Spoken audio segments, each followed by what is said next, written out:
Hey, you guys, it's Grace Bransom with the Words He Used podcast. Today we're going to get an incredible testimony from my best friend in the entire universe, and I cannot wait to dive right in. This is Kendall Kirk. Say what up. Hey, guys. How are you, Ken? I feel so fulfilled today. I've had just like a really great day. Really awesome. Yeah, today has actually been the coolest day for me. Today was my very first book signing ever in the whole world. My first 2 book signing, which was so fun. I had the sweetest guy ever, Otto, over at our place, had me over, and I got to sign a ton of books and meet a ton of people there this morning in the little bit freezing cold, but it's okay. It was great. He brought me coffee. It worked out. And then I got to hang out at the Old Texas Brewing Company Sky Bar for a little bit, hang out with some really, really incredible people. I just want to shout out Otto at our place. Oh my gosh, you're incredible. Thank you so much for investing in me. Like, it's been incredible. Shout out to Brad Allard for starting this whole journey and for getting me all the connections, and just for being the literal best, like, mentor in the podcasting world that I ever could have imagined. Like, you're awesome, Brad. Love you. Very 10 out of 10. If I go any further, I might cry. Just kidding. Definitely won't. Anyway, so my best friend in the entire universe is here. Kendall, tell everyone how we met. So my second day of my sophomore year, Grace's second day of her freshman year, we had a class together. We weren't originally in the same class together, but Grace ended up switching classes, and we had a friend that was mutual between the two of us, and so we ended up hanging out in that class. And then just the teacher hated us. The teacher hated us. He told us that he hated us, and he basically wanted to die because of us. Not actually, but no, it was pretty close to what he said. He threatened to quit his job a lot, which means that the Spirit of God was definitely moving in that room, which is really, really cool. So as you learn about Kendall and her testimony, it'll get really cool how the Lord placed us together at that correct time. But before we dive right in, Kendall, tell us a little bit about yourself, the general things that everybody asks. What's your major? What school? All those things. Yes. So like Grace said, I'm Kendall. I go to Tarleton with Grace. I made her go to Tarleton with me, actually, because we went to high school together. But then I actually made her go to my college, too, and join, like, all the activities I did. So we just do all the same things. Literally. Tarleton student. I'm a business major. I was a barista for about 6 months, and I plan on opening my own coffee shop and bookstore. And just my life is completely directed, fueled by the love of the Lord. Yeah, oh my gosh, literally. Okay, so this is my best friend in the entire universe, you guys. So I know the answer to every single question I'm going to ask her, but for your benefit, I will share her with the world. Literally, Kendall is one of my favorite people in the entire universe. She was a huge piece of writing my book. She wrote my About the Author section. She edited everything for me, and I could cry. I'm literally just so grateful to know you, Ken. So tell us your 6-word testimony. So your testimony in 6 words or less, but tell them the story of how we got here first. Okay. So I woke up, I think it was yesterday morning. At some point yesterday, I was like, I got it. I'd been thinking about it all week. I was like, I have my 6-word testimony. I have it. And then I was like, wait, that sounds so familiar. So I texted Grace and I was like, I have this really great idea for my 6-word testimony, but it sounds really familiar. And I think I might have stolen someone's. And so I texted her the 6-word testimony, and she was like, Kendall, that was mine. you can't have that one. That was mine. Yeah, you keep on getting better is take it. No one else can have that That's exactly what I thought. I was like, he keeps on getting better. That's my testimony. And then I was like, wait. No, it's not. That's Grace's testimony. We can have the similar testimony, Kendall. Yes. It's okay. But for the sake of the show, what is your 6-word testimony? So my 6-word testimony that did come from my brain, this one's mine, is from broken to completely redeemed. Wow. And that is so you. Like, that is literally the most Kendall thing I've ever heard in my entire life. I love you so much. Okay, so tell us your go-to coffee order. Go-to coffee order. So I only know one coffee shop that does this, and it's called The Bearded Man. And it's so funny because I was a barista there for a while, and so people would order a large hot bearded man, and every single time I would giggle. Every single time. Yeah, without fail. Especially whenever a large bearded man would come in and he'd be like, can I get a bearded man? I would be like, you're a bearded man. He just ordered a bearded man. But it's a latte with hazelnut and almond roca. Oh. And it's so amazing. Wow. So yummy. Where can we find this drink? This is, I think the syrups are from Tirani. That could be mispronounced, but not a lot of coffee shops have almond roca. So the one that I know that carries it is Beans and Frank's in Stephenville. Yeah, plug that coffee shop, period. Oh, yeah. I don't work there anymore, but I still love them. Literally, yeah, that's how I feel about Dwell. Every time somebody asks about it, I'm like, yes, love them completely. Don't work there. Love them. Yeah. Love them. I don't work there, but I'll completely endorse them all the time. Oh, yeah, literally. Yeah. Ugh, coffee love is them my so lifeblood. much. I love it. Okay, so I want to hear about how you met the Lord before I met you and then after. So, like, kind of like BGAG, before grace, after grace. Kind of like wound up with the BC. Yeah. Like before Christ, after Christ. Yeah. So it's weird. So I say that I didn't grow up in church, but I mean, I like kind of did. It was like one of those holiday things, like, oh, you go to church on Christmas, you go to church on Easter, and then whenever your parents make you, you go sometimes in the middle of the year. Mm-hmm. My parents are divorced. They got divorced whenever I was pretty young. But my mom started going to church with us whenever we were very young, because like after their divorce, we started going to church. And there she met my now stepdad, Landon. He's amazing. Yes. He's great. I love him so much. And his dad was the pastor of the church that we were attending. And so we start going to that church a little bit more, you know, because there's like a boy that she likes there. Yeah, and as you do. Oh, as you do. And they ended up getting married. And on my birthday, too. Yeah, on How Grace's cute is birthday. that? Ugh. Yeah, not her very first birthday. Not that. The one in 2012. Yeah, the one in 2012. That birthday. And so at the beginning of their relationship, I would say we went to church a little bit more. But as we got older, we kind of really fought it off. I did not like church. I was definitely one of those kids that was on my phone the entire time, sitting down during worship. I was at the church building, but I wasn't in church, if that makes any sense. Like, I wasn't interacting with anyone around me. I wasn't getting any of the information that they were talking about. Everything went in one ear, out the other ear. So that's why I kind of say that I didn't really go to church growing up. I could probably count on my hands and feet how many times I went to church as a kid. I also don't remember a lot of my childhood as well. So I could be saying this, and maybe I did just grow up in church, and I just don't have any memory of it at all. We'll fact check it. We'll see. Yeah. I'll get you canceled. It'll be okay. Okay, yeah. That's perfectly fine. But come beginning of high school, I was getting bullied pretty bad. It was not fun. Honestly, I have no, like, hate towards that girl whatsoever. I absolutely love her with all my heart, and I wish the best things for her. But it's fact. She was bullying me. It got pretty bad. But basically, whenever I left that friendship, I left thinking that I was completely worthless, that nobody loved me, that I didn't deserve anything that I had, and I didn't know who I was. Because any identity that I had was identity that came from what she had told me about myself, and none of those things were true. Wow. And one of the big things that she would say is that she felt like my keeper. And one of the big things that I felt that I never said was I felt very kept. Yeah. I felt extremely kept, but not in a loving way.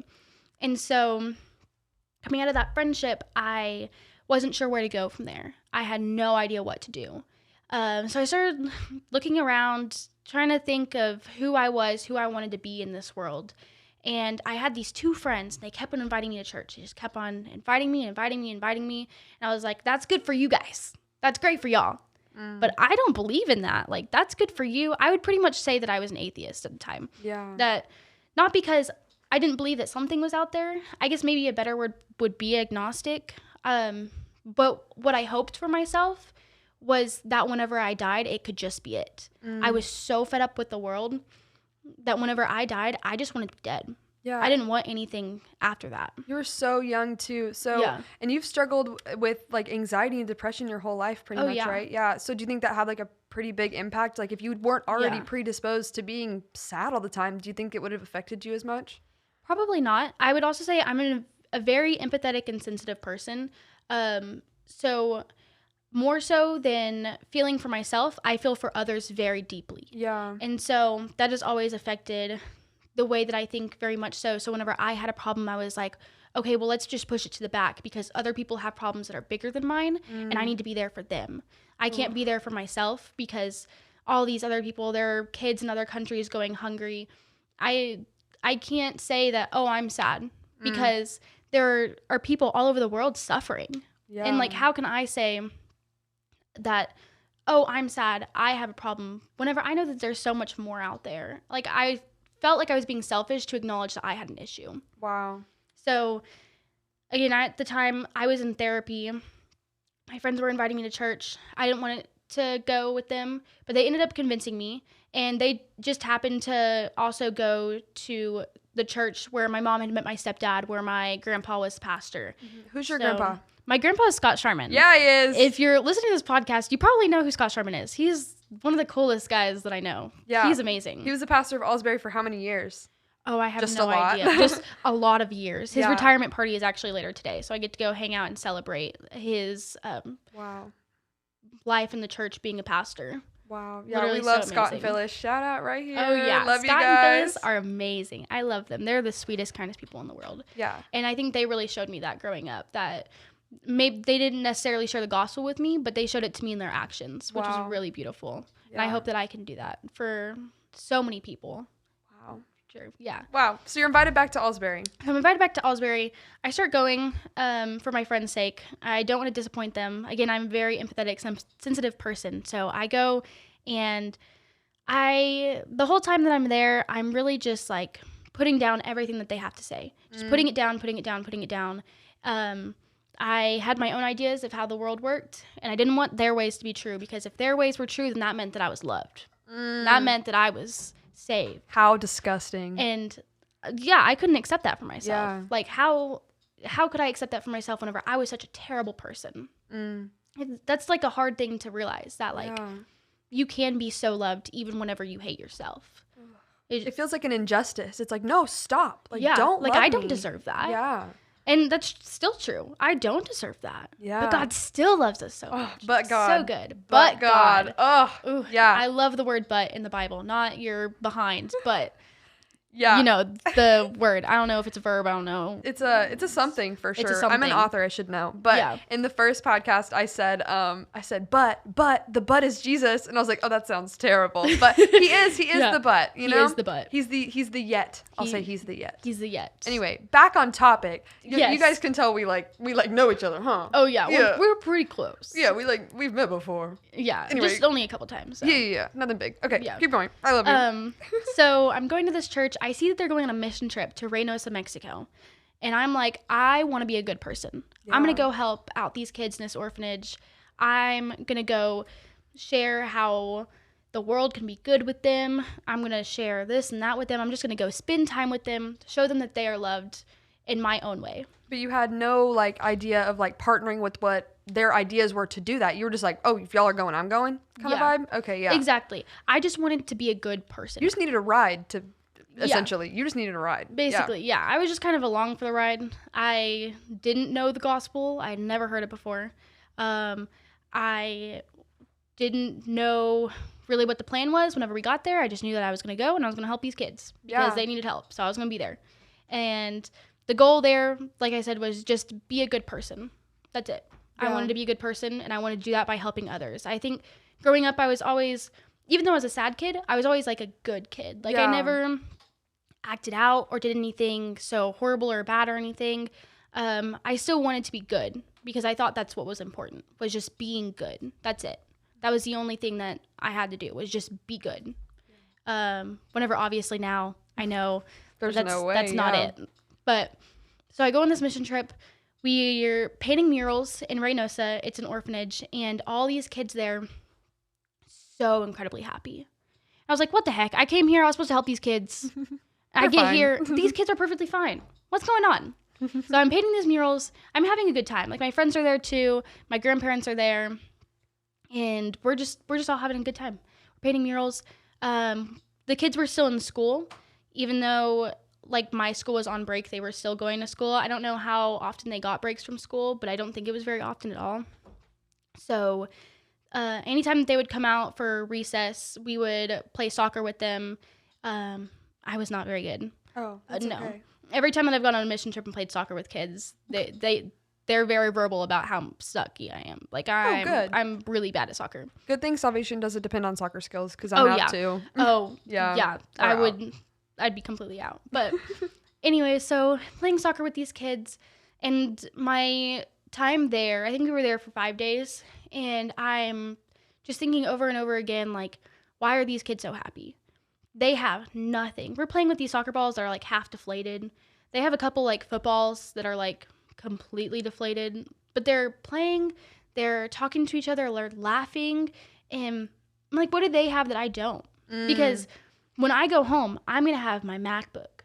I'm going to have my iPad. I'm going to have my phone. I'm going to have my Kindle reader. I'm going to have, that's what I had at the time though. Yeah. I'm going to have all this stuff. And I'm so sad. But these kids have nothing, but they're so happy. Like, what is the difference there? Like, what do they have that I don't? And I came to the realization they'd grown up with Jesus. Wow. They knew Jesus intimately. Like, they might not have parents, but they have a father. Wow. And I came to that realization. And from there, I had never heard the gospel before. So it wasn't like someone shared the gospel with me and I prayed the prayer and then all of a sudden was saved. For me, it more so looked like I knew that God knew better for me, that he was better than anything I could have for myself.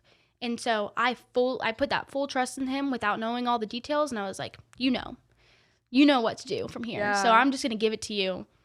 And that week I accepted Christ in my life. No one really knew. It was kind of like a personal journey that I went on by myself until probably high school, whenever I met Grace. That's really whenever my faith really just like kicked up. I would say sophomore year, because I went on that mission trip my freshman year of high school. So it was my sophomore year. I had like a summer. I went to a youth camp, and I still was really debating every single little thing that the pastor had to say. He also called God Daddy, and I did not like that. Yeah, I can't get behind that sometimes. Yeah. Abba, but not Daddy. Yeah, Abba, Adonai, Jehovah Jireh, all that stuff. But he said, let's praise Daddy. And I was like, Yeah, no. No. If that's how you worship, that's how you worship. But that is not That's totally for fine. us. If you want to call God Daddy, that's fine. Just don't not do it in around public. me because I will say something. Or like the sloppy wet kiss in that one song. Yeah, I say unforeseen kiss. Oh, I say unforeseen before they even get to the beat where you start. Yeah. Like unforeseen. Like Yeah, you gotta make sure go. everyone else around you also knows, like, let's not say sloppy. I'm not a kiss. sloppy wet kisser. No. No, that's not my deal. Okay, yeah. Okay, but I also want to add on to that because that same summer was whenever I decided to make a radical change for Christ, which is so fun because I talked about this a little bit with Brad Allard when I was on his show, but that summer I was going from Kerr Middle School to BHS. So I was feeding into the opposite high school. So it's like, oop, time to reinvent myself. And I knew that I loved the Lord, but it's so hard to untrain people from your old behaviors. So like, treat me differently. I'm different now because they can see the difference in your life, but it's hard for them to believe it because they saw who you were before. I wasn't like super sketchy, but I was super sad. And like, I definitely wasn't like living my best life in middle school. Who is living their best life in middle school? Right. Other than Jade Moore. Love you, Jade. Anyway, she's incredible. She's 14 and she's already like crazy for Jesus. Wow. Anyway, totally off topic. Anyway, but that summer was whenever I was like, you know what? I'm going to be the Jesus girl. I'm going to annoy everyone and I'm just going to come on so strong about Jesus. And I feel like whenever I met Kendall, like the first thing we talked about, I think this is hilarious. And if you remember this, then you remember this. But what was the first thing I ever said to you? The first thing Grace ever says to me is, "Hi, my name is Grace. I love Jesus and my favorite color is yellow." I knew it. That's exactly what I said to her the very first time because I was like, I was going to be that girl, the yellow Jesus girl, period. Yeah. And I feel like that's where our relationship really took off because we both made that decision at the same time. And then the Lord was like, boom, friends. He put us perfect. together and it was just like all we had to talk about was Jesus because that's all we knew. Yes, That was literally. all we knew at the time because everything we had known before was completely wrong. Yeah, we had just abandoned an entire self. So the new Grace was fed by Kendall. And the new Kendall, I feel like, was fed by new was Grace. fed by Grace. Because all those other friends, I just didn't have them anymore. You can't really hang out with the same. It just doesn't work. And then sweet Kaylee, oh my gosh, she's the one who introduced us, and she's just incredible. So it was so fun. I was so encouraged to like walk into high school and be like, okay, crazy Jesus girl, there's more. There's more people like me, and we all want to do the same thing. So that's really, really cool. All right. So from meeting Grace on, what has the Lord done? So in meeting Grace, we had about 2 more years in high school together. I would say that God did crazy things during that time. My relationship with him kind of just skyrocketed from there. because I was being fed into. There was things that I didn't know before I met Grace, like you have to do your own quiet times, like read your Bible by yourself. I didn't know that. I thought you read the Bible in church and that was it. And another thing was like worship music. Didn't know any worship music. I had heard worship music in church, kind of thought it was just like a church thing that you listen to worship music in church, you go home and then you listen to Snoop Dogg. I will still listen to some Snoop Dogg. No, I guarantee It's you so good. listened to it on the way here. Maybe. I didn't today. What'd you listen to? Oh, what did I listen to? 1,000 Hallelujahs. That song You're is so such good. a queen. Oh my gosh, she can never be Yeah. caught off guard. Okay, Oh, continue. it's so good. I love you. Anyways, but what were we talking about? Snoop Dogg, worship music. Oh, worship music. Yeah, worship music. So worship music, kind of thought it was a church thing too. Prayer. I feel like that's whenever I really started praying a lot. I knew that you like prayed when you woke up, prayed whenever you went to sleep, prayed before you eat if you weren't starving. But I didn't really know that you could just like pray whenever you wanted. So Grace would kind of just be like, we should pray right now. I'd be like, okay, cool. And I'm sure there was times that I did that as well that I don't even remember. But because I've definitely had those conversations with people who are like, yeah, you said this one time and it changed my life. And I'm like, I said that? Holy Spirit, was that you? I don't remember that. But if you say it was me, it sounds real good. So yeah, I'll take it. yeah, I'll take it. Yeah. But from there, I graduated high school. I go into college. And I get involved at the Baptist Student Ministry at Tarleton, which I absolutely love. I love them. Most of my friends are there. It's so amazing. And it's weird because my stepdad, he actually went to the BSM, Baptist Student Ministry, and he was like a intern there for a while, which is really cool. So he's the one, he was like, you need to go check this out. Like, I had the best time of my life there. Like, those were the golden days, was at the BSM. So it was like, okay. So after a couple of weeks of being in college, finally get my like schedule down. I kind of know what I'm doing. I kind of really don't, but I like kind of know what I'm doing. And so I'm like, yeah, let's try out the BSM. Like I've heard good things. Let's go. So I go to the BSM and it's really great. I met some really cool friends there. I had a friend who had also wanted to be trying it out. So she went with me. We went together. And that was like a journey that we started together.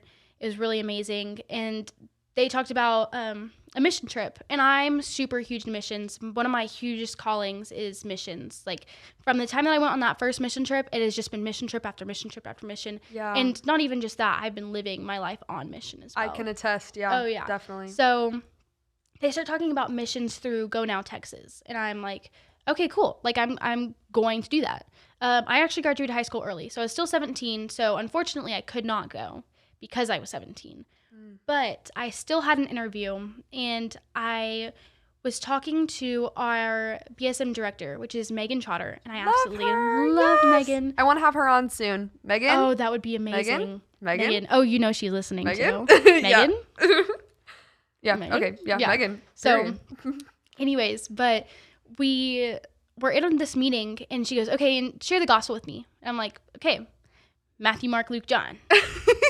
I sat back in my chair and I relaxed and I'm like, oh. Got it. Got all four. Got that. And she was like, no, like, can you explain that a little bit more? And I was like, yeah, first four Bibles, New Testament. First four Bibles. First four Bibles. First new books. First four books of the New Testament. The gospel. She's like, so actually, I mean, you're not wrong. But this is what I was wanting. And she sat down and she shared the gospel with me. And then later that night, she taught me how to share the gospel. And it was like all the signs started going off. All the lights started going off in my head. I was like, this is what I've been doing. This is why. I was like, I knew that I loved Jesus. I knew that he had better for me. But this is why. This is why everything is the way it is. I was like, why? I'd heard like, oh, Jesus died for you. Like he died on the cross for you. And I was like, okay, cool. What does that mean? Yeah.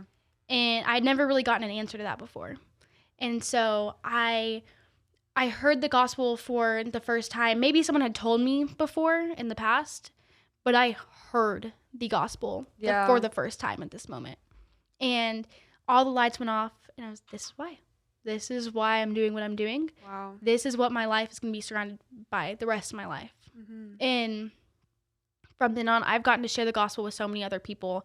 I lead a small group at Tarleton, and they're the loveliest girls in the world. It's actually kind of weird because they're all the same age as me, because I'm supposed to be a freshman in college, and I'm leading a freshman Bible study. So I had a girl at one time, and she asked me if she could go to the bathroom, and I was like, girl, you're older than me. Like, just get up and go to the bathroom. Yeah. And no, something I think is super crazy about, like, knowing you for so long, and, like, because I knew the gospel. I grew up hearing it every single Sunday. Like, my pastor was so adamant that we hear the gospel every single Sunday because it's the only thing we have of value. And I've said that a million times, but so I knew the gospel and I knew it very well, but I never once in those first like 2.5 years of our friendship was like, she doesn't know the gospel. Like, it never occurred to me to share it with you. And now there's so much conviction around that, because how many people am I doing life with that are unsaved? Right. That don't even have any idea what they're doing. They're just like, Jesus, cool. Yeah. Into that. Like, he's irresistible. Of course you're into it, but they've never had the gospel shared with them.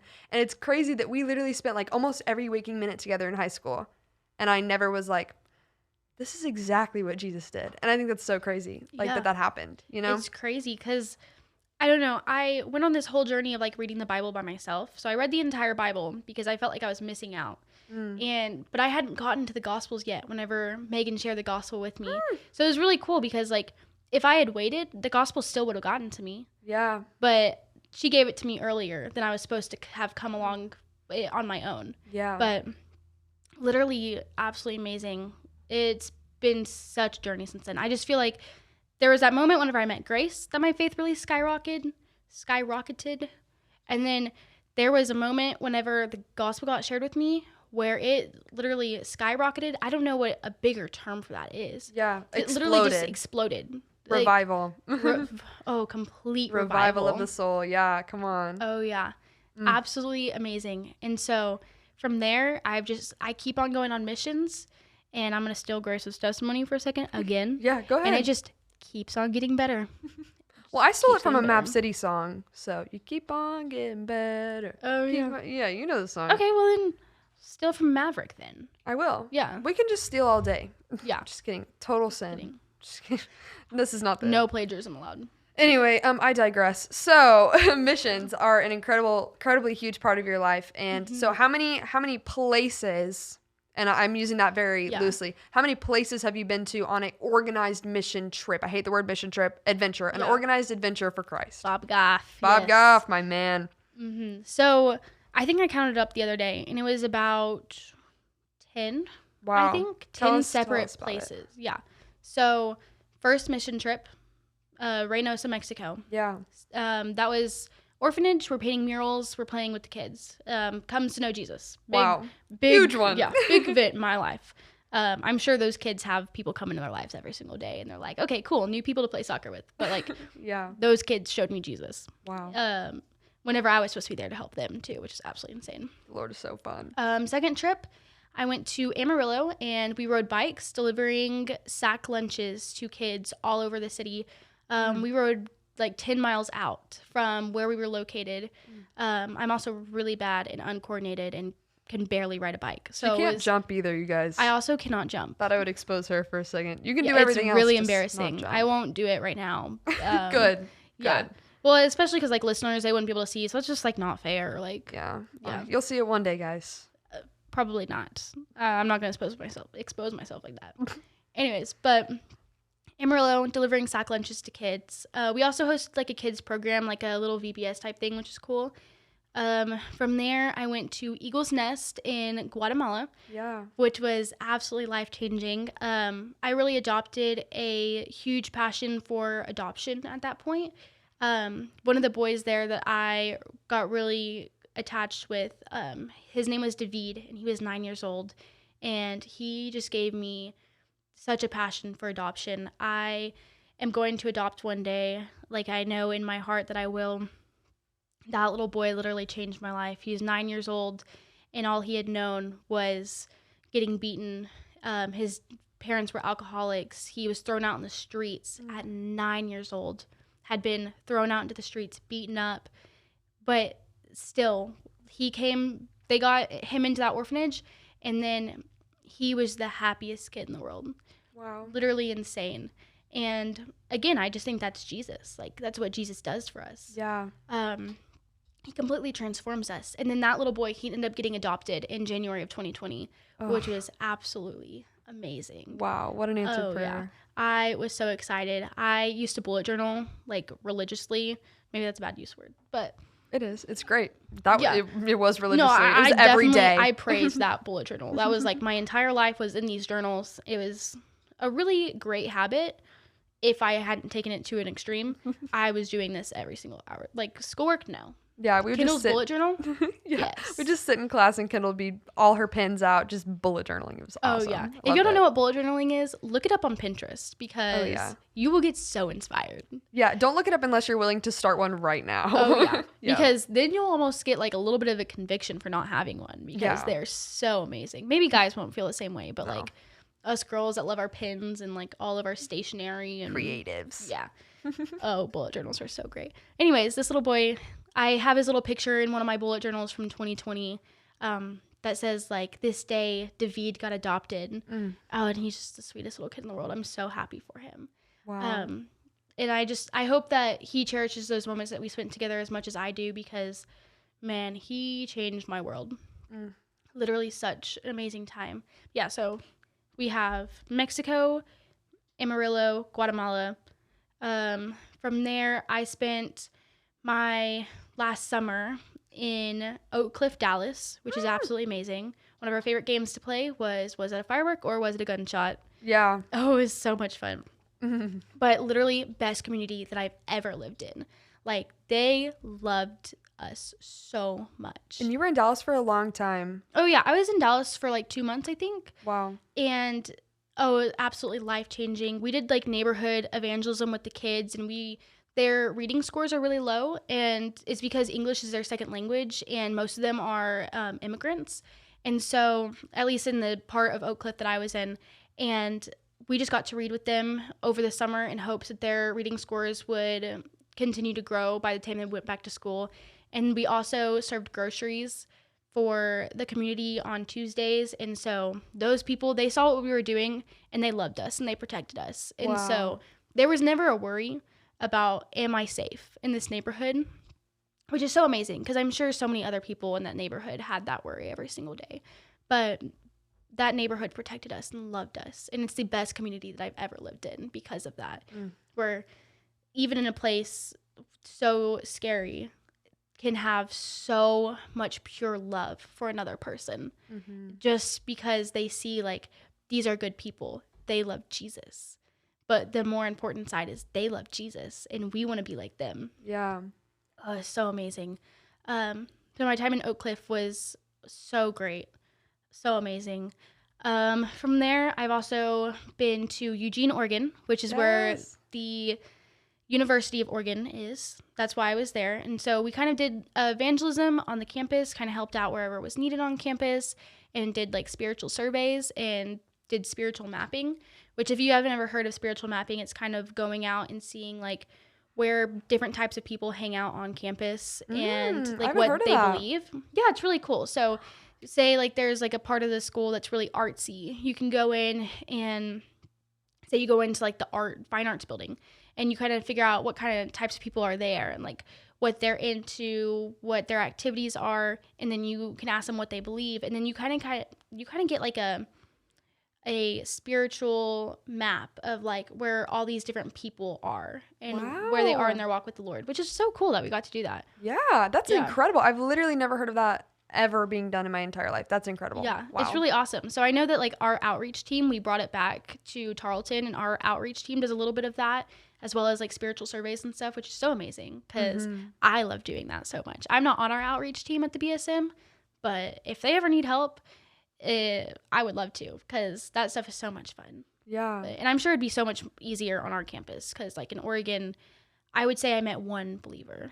Really? Out of all the people that we met, say one person that knew Jesus. That's so crazy to me. And you can definitely tell the difference like regionally in Oregon because I was on the same trip, but I went to Oregon State University. Yeah. Go Beavers. And dork.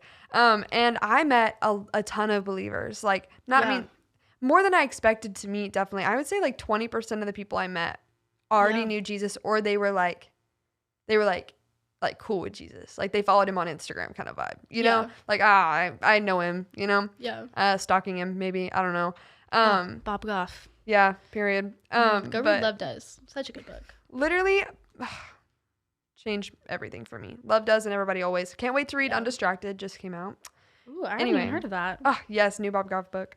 But that's so weird that you had such a different experience than I did in Oregon. Because we were Yeah. literally only 40 minutes away from each other. Oh yeah, less than an hour, and the demographic was so incredibly different. Yeah, because you were at like the artsier, because there's like Yeah. two big schools. So you were at like the UT and I was like the A&M of Basically, Oregon. yeah. Yeah. So that's so crazy how the demographic was so different. Oh yeah, it was so much fun. And then most recent mission trip was I went. It's a huge organization to Beach Reach in South Padre, and once again, I can say that God has just changed my life so drastically. Like I would say before this trip, I could pray for like 30 seconds and then get distracted, be like, 30 seconds of prayer, squirrel. Yeah. Oh shoot, I was praying. And Sorry, God. yes, sorry. Anyways, what I was saying, oh, squirrel. Yeah. Yeah, we've been there. And so this mission trip, we go on shifts. You give people free van rides. And South Padre Island is a huge spring break location where a lot of kids our age, a little bit older, go and just drink, party, have fun. And so our goal is to, of course, share the gospel with as many people as possible, but more so to just love other people, make sure people are getting home safe, make sure people are getting fed, just that kind of idea. But we would work shifts. So either in the van, giving people rides, on the grounds outside of a bar serving pancakes, or in the prayer room. In the prayer room, at the beginning of the trip, I was so disappointed. I got stuck in the prayer room for 3 hours. Stuck in a prayer room. That's how I felt. I got stuck in the prayer room for 3 hours. All of my friends are out in the vans, giving people rides, having conversations, having spiritual conversations, having gospel conversations. Yeah. There are salvations being had, and I don't get to see it. Yeah, for all you know, they're like healing infirmities and casting out demons in these vans, and you're just sitting. Yeah, and I'm just sitting and waiting and praying. Wow. And that first night, I actually fell asleep in the prayer room. Wow. And I was so incredibly embarrassed. And so that second night, I got put in the prayer room again. And you spend like about 3 hours per shift in the prayer room, which 2 weeks ago sounded absolutely insane to me. Like 3 hours just praying, just talking to the Lord, just. Which is crazy because we claim intimacy. We're like, oh, Yeah. I know the Father. I know the Father. Like, I could talk to you for 3 hours. I could talk to most people for 3 hours. Exactly. But, like, being alone with the Lord for 3 hours? Nope. Count me out. Yeah. Love because him? No. You're alone with the Lord and your thoughts. That's the scary part. Yeah. Because if it weren't for your thoughts, then being alone with the Lord would be amazing. Yeah, because fellowship and communion about the Lord, cool. Easy, easy, easy. I'm doing a podcast about it. But, like, just sitting with the Lord is sometimes so hard because your thoughts. Exactly. It's just purely your human nature. Yeah. So that first night, I fall asleep in the prayer room, get super embarrassed. Everyone's talking about it. Someone told me that everyone was talking about it, and I got even more embarrassed, and I was like feeling so much shame about it. I'm sure only maybe like 2 or 3 people were talking about it. Like I really don't think that people cared that much that I fell asleep in the prayer room, but I cared a lot. So that second night, I made it my goal. I have like a prayer notebook that I was writing in, and so I wrote. I titled one of the pages was the don't fall asleep page. Wow. And so anytime that I felt like I was going to start falling asleep, I would just write, do not fall asleep, do not fall asleep, do not fall asleep, just over and over and over. So that way I would have something to do in order to distract myself from falling asleep. But then there was this moment where the room is completely silent, and then you hear one guy, and he goes, huh. And then the entire room, everyone's jumping and screaming and crying and dancing and just praising the Lord with all that they are. And I couldn't see the screen. So the prayer request would come in and we had this huge screen, but where I was sitting, I couldn't see the screen. And so I stand up to see like, what are these people doing? Like, why are they so excited? And in all caps, 3 exclamation points, I see salvation. Oh. That was the first salvation of the week. And I got to experience it in the prayer room. And I got to see heaven rejoicing on earth with everyone that was there. And that was a game changer. So my notes, I'd write, these 2 people are having a spiritual conversation. Give them wisdom. Yeah. I wrote down the time, the date, everything that I witnessed during that salvation. And after that page, you see complete change in all my prayers. It's like, God, these two people are having a spiritual conversation. Give them discernment. Give them wisdom. Just open everyone's minds to be heard, God. Let them experience life together. Let them experience this together.